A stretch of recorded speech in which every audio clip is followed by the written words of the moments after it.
तो हेलो दोस्तों, फिर से स्वागत है आपका सोनू आरबीएसई एंड सीबीएसई के इस यूट्यूब चैनल पर।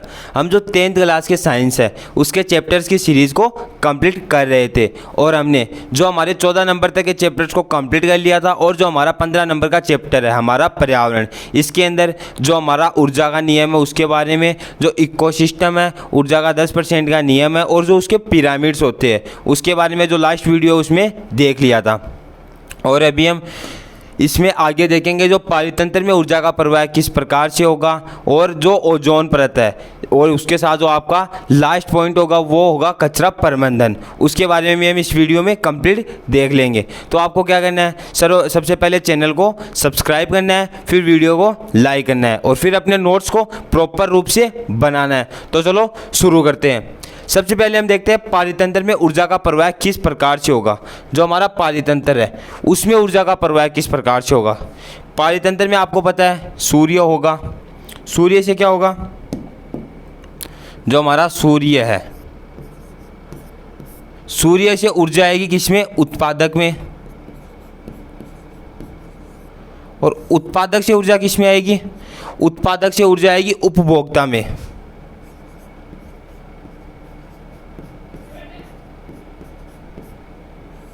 उपभोक्ता से ऊर्जा किस में जाएगी, उपभोक्ता से ऊर्जा जाएगी मांसाहारी जीवों में। इसमें आपको लिखने की ज़्यादा ज़रूरी नहीं है, बस आपको समझना है। समझो, इसमें जो सूर्य है, सूर्य से ऊर्जा का प्रवाह किस में होगा, मतलब जो सन है उसकी लाइट से क्या होगा, जो पत्ती है वो प्रकाश संश्लेषण जो फोटोसिंथेसिस होता है उससे अपना भोजन बनाएगी और पेड़ पौधे जो बड़े हो जाएंगे, ठीक है। उसमें क्या होगा, जो उत्पादक होगा, उत्पादक में कौन आ जाएंगे, जैसे आपकी हिरन हो गई या कोई अन्य जीव जो कि पेड़ पौधों को खाता है, ठीक है। उसमें उस ऊर्जा का प्रवाह हो जाएगा। मतलब इसमें जो ऊर्जा है, सूर्य की जो ऊर्जा इन पौधों में आई और इन पौधों को कौन खाएगा, आपका उपभोक्ता खाएगा। और उपभोक्ता को कौन खाएगा, जो मांसाहारी अन्य जीव है वो खाएंगे। अभी उपभोक्ता है ना, मांसाहारी जीव उनको डायरेक्ट भी खा सकता है। कई जीव ऐसा ना थोड़ी ना है कि मांसाहारी होते हैं, कई सर्वाहारी भी होते हैं, वो पेड़ पौधों को भी खाते हैं। तो हम इसे एक चित्र की सहायता से थोड़ा देखेंगे। पहले ये हमारे पास एक डायग्राम दिया हुआ है जिसके अंदर आपको एक सूर्य दिखाई दे रहा है प्रॉपर रूप से, ठीक है। इसमें क्या होगा, जो ये सन है, सन से ऊर्जा किस में आ रही है, देखो सन से ऊर्जा हमारे पास आ रही है यहाँ पे हमारे उत्पादक में, ठीक है। उत्पादक से, और जो मृदा व जल में पोषण, उत्पादक क्या होंगे, सबसे पहले आपको ये देखना है, उत्पादक होंगे आपके पेड़ पौधे। कौन होंगे, पेड़ पौधे। अभी आपको पता है पेड़ पौधों को भोजन बनाने के लिए फोटोसिंथेसिस की आवश्यकता होती है, और जो पेड़ ज़मीन है उससे खनिज लवण व वो आपका पानी है उसकी आवश्यकता होती है। तो यहाँ से हमें फोटोसिंथेसिस मिल रहा है, प्रकाश संश्लेषण और प्रकाश की किरण है वो हमें यहाँ पे मिल रही है, और यहाँ से मृदा में जल और पोषण है वो हमें मिल रहा है। तो यहाँ पे क्या होगा, जो आपकी फोटोसिंथेसिस की क्रिया है वो होगी और पेड़ पौधे, वो पेड़ पौधों का भोजन बनेगा और ये बड़े होते रहेंगे। और इन पेड़ पौधों को कौन खाएगा, इन पेड़ पौधों को खाएंगे शाकाहारी जीव। मतलब सूर्य की ऊर्जा किस में आ रही है, उत्पादक में आ रही है। पारितंत्र में ऊर्जा का प्रवाह हम देख रहे हैं, तो एक बार आप समझो कि सूर्य से ऊर्जा किस में आ रही है, सूर्य से ऊर्जा आ रही है आपके उत्पादक में। उत्पादक हो गए आपके पेड़ पौधे या कोई छोटे छोटे आपके पौधे हैं, ठीक है, जैसे दूब हो गई, घास हो गई, कुछ भी मान लो वो है। और उन उत्पादकों को कौन खाएगा, आपके शाकाहारी जीव। शाकाहारी जीवों में कौन कौन से आ रहे हैं, जैसे आपकी बकरी हो गई घरेलू में देखे, या फिर वैसे देखे तो हिरन हो गई और अन्य जीव हो गए, वो क्या करेंगे, इन पेड़ पौधों को खाएंगे। ये आपके शाकाहारी जीवों ने इन्हें खा लिया, ठीक है। और इन शाकाहारी जीवों से ऊर्जा किस में जा रही है, एक जा रही है मांसाहारी जीवों में, एक जा रही है अपघटन में। अपघटक में किस प्रकार, जिस प्रकार से ये मर जाएंगे, इनकी डेथ हो जाएगी, तो क्या होगा, ये इनकी बॉडी को डिकम्पोजिशन करने के लिए जो छोटे छोटे जीवाणु होते हैं वो इनका अपघटन करेंगे। तो उनसे इनसे ऊर्जा किस में जाएगी, एक तो अपघटन में जाएगी इनके मरने के पश्चात, एक किस में जाएगी, एक जाएगी जो आपके मांसाहारी जीव है, जो मांस मछली, मतलब जो आपके कुत्ता हो गया घरेलू में देखते हैं, या फिर वैसे जंगल में देखें तो शेर, भेड़िया या अन्य जीव हो गया, उनमें जा रही है। और शाकाहारी की एक उत्पादक में जा रही है, और मांसाहारी की इसके साथ और किस में जाएगी, अपघटक में भी जाएगी। ये चीज़ आपको ध्यान रखनी है। आई होप आपको डायग्राम समझ में आ गया होगा। इतना कॉम्प्लिकेटेड नहीं है ये, बस आपको समझना है, इसमें ज़्यादा नोट करने की ज़रूरत भी आपको नहीं है। और बाकी जो है 1-2 लाइन्स वो आप अपने NCERT से पढ़ो, बाकी डायग्राम को यहाँ से अच्छे तरीके से समझो। इसके बाद में हम देखेंगे ओजोन परत के बारे में। ओजोन परत का आपको सबको पता होगा क्या होती है। तो सबसे पहले क्या होगा, जो ओजोन परत है वो समताप मंडल में पाई जाएगी। तो आपको लिखना है ओजोन परत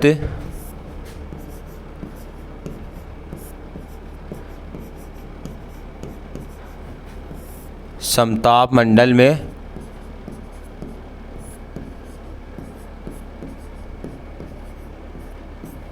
पाई जाती है। अभी समताप मंडल क्या होगा सबको पता है क्या? समताप मंडल वो होगा जहाँ पे तापमान एकदम से क्या होगा, समान होगा। और इसकी खोज किसने की थी? ओजोन परत की खोज की थी सर चार्ल्स फेब्री ने। और कब की थी?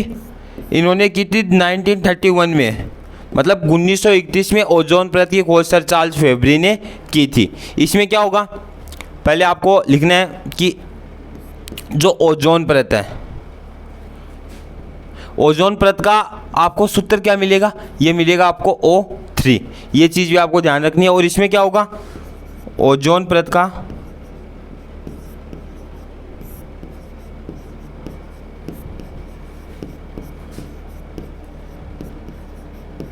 एक मॉलिक्यूल है,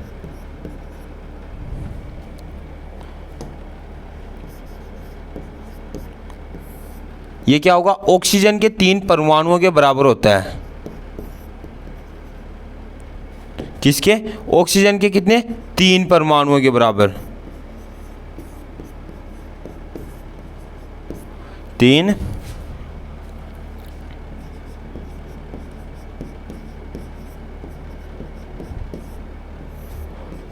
परमाणुओं के बराबर होता है।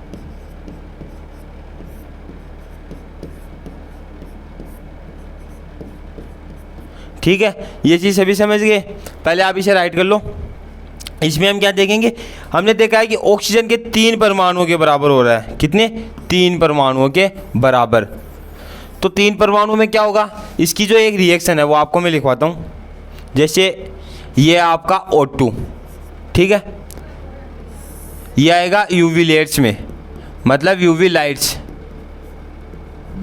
यूवी लाइट्स कौन ही होगी आपकी, जो अल्ट्रा वायलेट लाइट्स है, मतलब पराबैंगनी किरण, उसमें आएगा।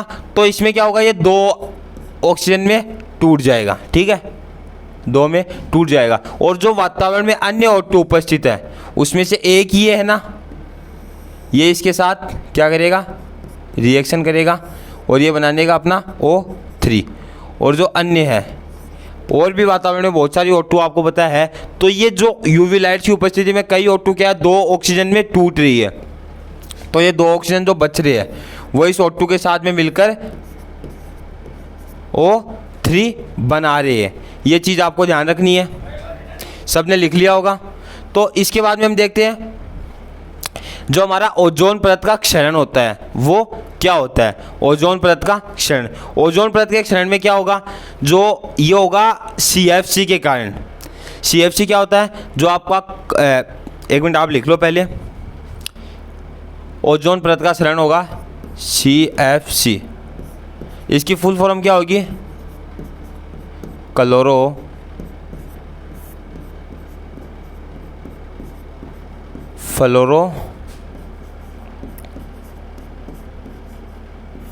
क्लोरोफ्लोरोकार्बन के कारण होगा। ये चीज़ आपको ध्यान रखनी है। ओजोन परत का क्षरण है, मतलब हम देख सकते हैं कि ओजोन परत का नुकसान होता है वो, या जो ओजोन परत में आपको पता है छेद हो गया है वो।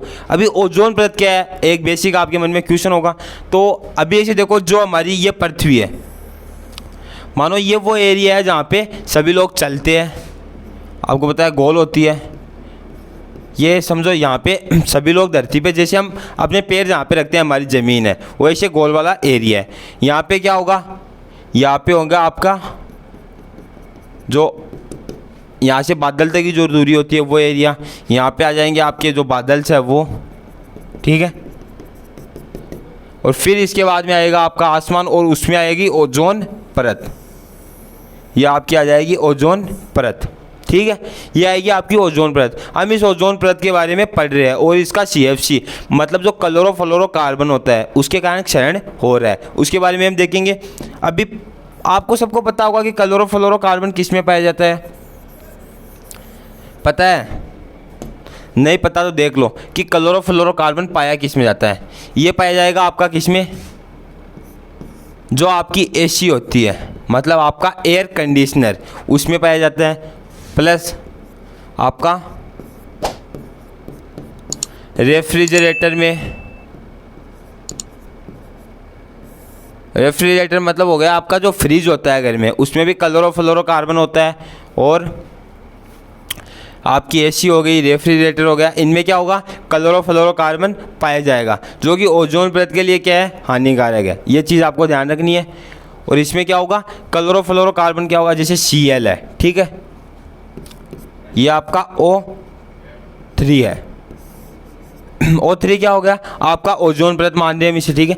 तो Cl जो क्लोरोफ्लोरोकार्बन है, इसके क्लोरीन है, इसके बारे में हम देख रहे हैं। क्लोरीन जब O3 की उपस्थिति में क्या करेगा, O3 के साथ क्या करेगा, रिएक्शन करेगा, तो ये क्या हो जाएगा, ClO + O2। ये O क्या है, एक इसके साथ जुड़ जाएगा, और यहाँ पे ओजोन का एक ऑक्सीजन क्या है, Cl के साथ जुड़ जाएगा, और आगे क्या होगा, ये हो जाएगा अपना ClO + O। ये ऑक्सीजन कौन सी है, जो वातावरण में ऑक्सीजन दो भागों में टूट रही थी, O + O, तो वो O + O है, उनमें से एक O के साथ रिएक्शन करेगा और ये हो जाएगा Cl + O2, क्या होगी, वातावरण में मुक्त हो जाएगी। तो ये यहाँ पे आपकी यहाँ पे रिएक्शन है, इसको आपको ध्यान रखना है। और जो ये ClO है, ये हो जाएगा आपका क्लोरीन मोनोऑक्साइड,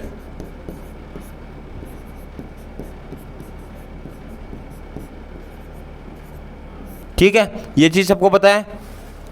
इसके बाद में हम देखेंगे इसकी उपयोगिता क्या होगी। जैसे हर चीज़ में क्या होगा, कोई भी चीज़ है वो उसका कुछ ना कुछ हमको क्या होगा, लाभ होगा। तो इसमें ओजोन परत का हमको क्या लाभ है उसके बारे में हम थोड़ा देखते हैं। ओजोन परत में क्या होगा, जो ओजोन परत है, ये जो सूर्य से निकलने वाली हानिकारक किरणें होती है, आपको पता है कि सूर्य है ना, उससे जो प्रकाश आ रहा है, तो प्रकाश के साथ क्या होगा, बहुत सारी ऐसी जो लाइट्स है वो भी आएगी, जिससे हमें क्या नुकसान हो सकता है। लेकिन ओजोन परत क्या है, उन UV लाइट्स को वहीं पे रोक लेता है। तो सबसे पहले आपको लिखना है, यह सूर्य से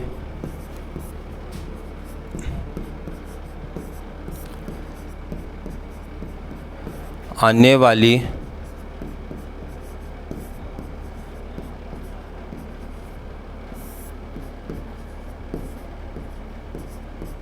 हानिकारक किरणों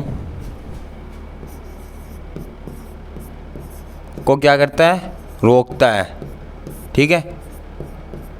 इसके बाद में क्या होगा, ओजोन परत में छेद होने के कारण क्या है, जो UV लाइट्स है वो लगातार पृथ्वी पर आ रही है।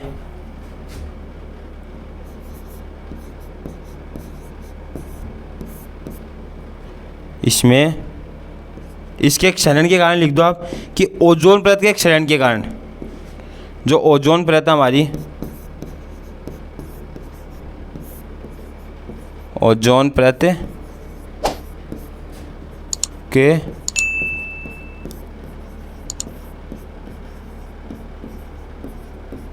ओजोन परत के क्षरण के कारण क्या होगा, पृथ्वी पर UV लाइट्स लिख दो कि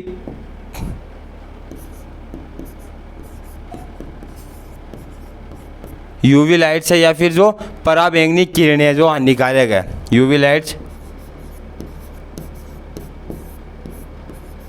पृथ्वी पर लगातार आ रही है।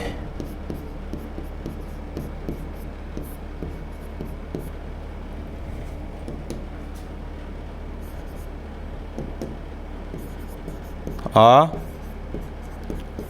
रही है।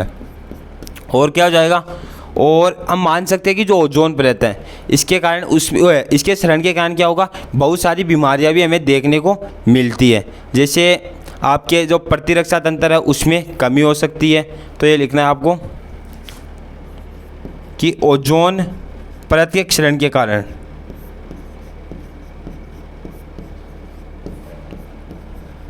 ओजोन परत के क्षरण के कारण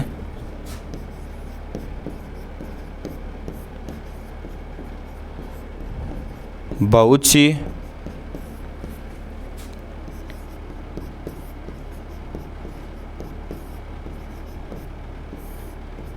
बीमारियां जैसे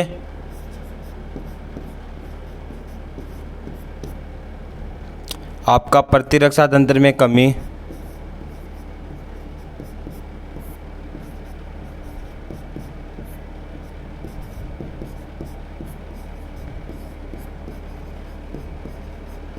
जो आपकी स्किन होता है, स्किन का कैंसर हो गया,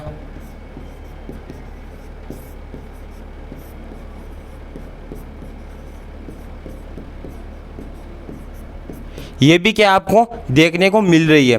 तो हम देख सकते हैं कि अगर इसका जो आपका अगर इस पे जल्दी कार्य नहीं किया गया, मतलब ओजोन परत में जो हम CFC यूज़ कर रहे हैं अधिक से अधिक, जो क्लोरोफ्लोरोकार्बन है, अगर उस पर थोड़ी हम या तो कमी ना लगाए या फिर क्या है उसका यूज़ करना बंद कर दें। अगर ऐसा नहीं होगा तो क्या होगा, जो ओजोन परत है उसका क्षरण पूर्ण रूप से हो जाएगा और उसके नुकसान भी आप देख सकते हो। मतलब ऐसा पृथ्वी पर हर चीज़ का एक मतलब जो भी परत है उसका अपना अपना कार्य है। अगर ओजोन परत नष्ट हो जाएगी तो वही है कि जो इसकी UV लाइट्स है वो लगातार पृथ्वी पर आती रहेगी, उससे भी बहुत सारे नुकसान है। स्किन का कैंसर हो गया, प्रतिरक्षा तंत्र जो हमारे शरीर में बॉडी में जो कि मेन होता है, अगर वही कमज़ोर हो गया तो किसी भी डिजीज से हमारी बॉडी मतलब हमारा शरीर किस प्रकार से लड़ेगा। सबको पता है कि प्रतिरक्षा तंत्र के कारण क्या होता है, हमारा शरीर है वो किसी भी बीमारी से लड़ने का कार्य करता है और उस बीमारी को अपने शरीर पर हावी नहीं होने देता है। लेकिन अगर प्रतिरक्षा तंत्र हमारा यहाँ पे कमज़ोर हो रहा है तो बीमारी तो हो जाएगी ना। बीमारी तो मतलब अपना जो अपनी वो होती है प्रतिकृति बनाती है वो बहुत स्पीड से बनाएगी, लेकिन ऐसा हमें नहीं करना है, हमें इस चीज़ पर ध्यान देना है। इसके बाद में हम लास्ट हमारी हेडिंग देखेंगे जो हमारा कचरा प्रबंधन है उसके बारे में। हम इसमें ज़्यादा लिखेंगे नहीं क्योंकि आपको पता है कचरा प्रबंधन एक बेसिक छोटा सा टॉपिक है लेकिन एग्जाम में रिपीट होता रहता है। तो आप इसे मतलब आप लिख लो, मैं बता रहा हूँ, चलो मैं लिख देता हूँ। इसमें क्या होगा, आपको थ्योरेटिकल में लिखना है हर घर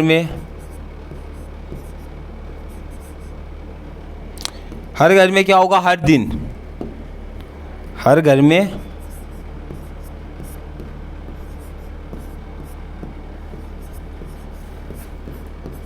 हर दिन जो कचरा है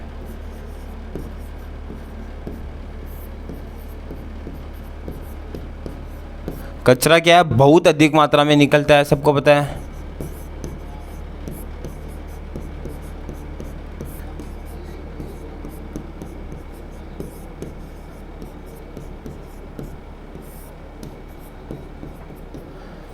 क्या होगा, कचरा बहुत ही ज़्यादा अधिक मात्रा में निकलेगा। तो आप लिखो कि हर घर में हर दिन कचरा बहुत ही अधिक मात्रा में निकलता है और इस कचरे को क्या आता है, जो मशीनें हैं, जो आपका कचरा डस्टबिन है उसमें डाला जाएगा। और हमें इसे आप पहले सुन लो कि कचरे को हमें क्या है डस्टबिन में डालना चाहिए, क्योंकि कचरा प्रबंधन भी एक बहुत ही इंपॉर्टेंट चीज़ है। अगर हर जगह कचरा हो जाएगा तो भी अच्छा नहीं लगेगा ना। तो हमें स्वच्छ भारत बनाना चाहिए, ठीक है, क्लीन इंडिया।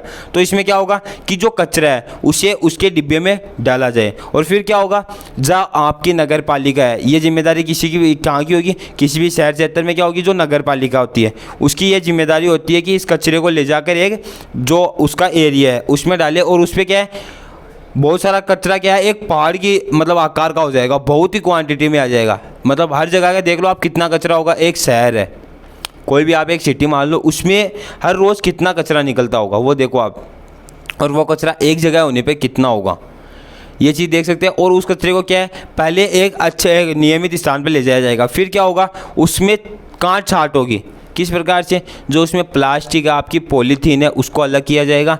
और जो डिकम्पोजिस्ट है, अपघटन वाला कचरा है, उसको अलग कर दिया जाएगा। क्योंकि प्लास्टिक और जो पॉलीथीन है, रबर है, ये सब आपको पता है कि इनका क्या है, ये गलते नहीं है, ये इनकी एज माने तो हज़ारों साल की होती है, लेकिन ये पृथ्वी के लिए हमारे लिए क्या है, नुकसानदायक है, क्योंकि ये वातावरण को नुकसान पहुंचाते हैं। मैंने ये चीज़ भी आपको पीछे बताई है।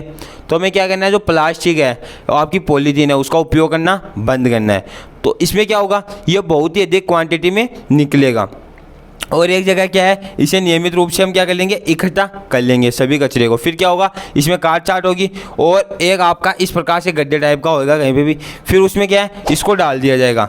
जो अपघटन वाला कचरा है, डिकम्पोजिस्ट वाला कचरा है, उसको इसमें डाल दिया जाएगा। फिर क्या होगा, जैसे इसमें डाल दिया और इसमें ऊपर से क्या है, आपकी जो मिट्टी है वो इसमें ऊपर से डाल दी जाएगी। जो आपकी इसमें मिट्टी है वो ऊपर से डाल दी जाएगी और फिर से दबा दिया जाएगा। इसमें क्या होगा, फिर आपको पता है कि किसी भी चीज़ को हम ज़मीन में दफनाते हैं जो कि अपघटन डिकम्पोजिस्ट होती है, तो इसमें क्या होगा, इसका डिकम्पोजिशन होगा। फिर क्या होगा, ये खाद के रूप में बदल जाएगा और इस एरिया के लिए एक मृदा का बहुत ही अच्छा सोर्स बन जाएगा। तो ये चीज़ आपको ध्यान रखनी है।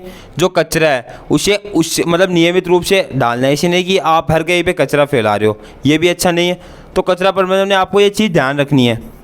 इसमें हर चीज़ नोट करने की ज़रूरी नहीं है, ये एक इम्पोर्टेंट नहीं है, लेकिन इतना मतलब बेसिक है, इतना ईजी है जो कि आपको एग्ज़ाम में अच्छे नंबर दिला सकता है। जो स्टूडेंट पास नहीं होता है वो ये चैप्टर आराम से पढ़े तो वो आराम से पास हो सकता है, क्योंकि ये नंबर देने वाले चैप्टर्स हैं। इसमें क्या होगा, आपको कचरे के डिब्बे मिलते हैं हर जगह। तो हम डिब्बों के बारे में देखते हैं। जैसे आपको हॉस्पिटल में मिला नीला डिब्बा, नीला डिब्बा, तो आपको पता है नीले डिब्बे का कार्य क्या होगा। जो नीला डिब्बा है उसका कार्य होगा, मतलब उसमें कौन सा कचरा डाला जाएगा, उसमें डाला जाएगा आपका कागज़ या फिर जो अन्य है, ठीक है। उसके बाद में आपका हरा हो गया, हरे डिब्बे में डालेंगे हम जो धातु है, ठीक है। पीला हो गया, पीले में जो प्लास्टिक है या फिर जो अन्य कचरा है जिसमें सीरीज हो गई वो आ जाते हैं। तो जो कचरे के डिब्बे हमें नगर पालिका द्वारा मिलते हैं कई जगह, उसमें अलग अलग कचरा होता है, जिसमें जो गीला कचरा है वो अलग में डाला जाएगा, जो सूखा कचरा है वो अलग में डाला जाएगा। तो आपको इन चीज़ों का ध्यान रखना है। और एक चीज़ और कि जो कचरा है वो एक नियमित रूप से इसका समाधान हो, क्योंकि अगर ऐसा मानो कि आपका जो कचरा प्रबंधन है, वेस्ट मैनेजमेंट सिस्टम है, अगर ये मैनेजमेंट सिस्टम है ये आपका ख़राब हो जाएगा तो क्या होगा, कचरा अगर एक जगह हो रहा है तो उसके नुकसान भी बहुत ज़्यादा मिलेंगे आपको। नुकसान में क्या क्या होगा, जैसे ये क्या है, बहुत सारी बीमारियों को पनपने में मदद करेगा, बहुत सारी डिजीज़ होने लग जाएगी और जो वातावरण है उसमें नुकसान होगा इसका। और अगर बीमारियां अधिक से अधिक होगी तो क्या है, जो हमारे मनुष्य है उसको इसका एक बहुत ही भारी नुकसान आपको देखने को मिलेगा। तो आपको क्या करना है, इन चीज़ों का ध्यान रखना है। जो कचरा प्रबंधन है उसका भी ध्यान रखना है कि ऐसा नहीं है कि पढ़ लिया, अपने घरों के आसपास में भी आपको सफाई बना के रखना है। तो आज के लिए इतना ही। आई होप आपको वीडियो यहाँ तक पसंद आई है। अगर वीडियो पसंद आई है तो आपको लाइक करना है वीडियो को और चैनल को भी सब्सक्राइब करना है। Thank you for watching.